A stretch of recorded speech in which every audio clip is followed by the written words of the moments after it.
Hi guys, good evening. Kakauwi ko lang ng bahay. Ito yung sumalubong sa akin Shopee.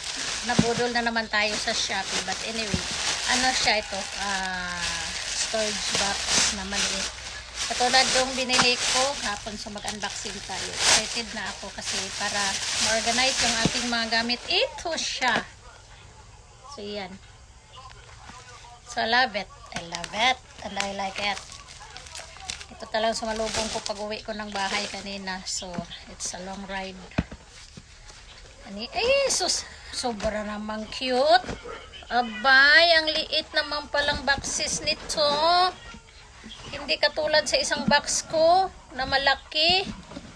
But it's okay. Okay lang yan. Okay na rin. Ano ilalagay ko dito? Panty. Mga tibak kong panty ang ilagay ko dito.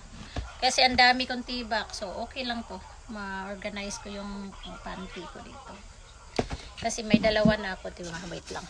I-back natin ang camera. So, ayan yung dalawa kong box. Tatlo pala actually. Ito black siya. Tinakpan ko lang ng kumot. Kasi gaganunin sa aking pusa. Saka yun, dalawa. Tsaka ito, yan. So, that's all. Have a good night. Matulog na ako ng maaga kasi grabe sobrang pagod ko. Ang layo ng binahe ko kanina. Ano ba yan? Nabulbol na ako. Alright, bye bye. See you tomorrow.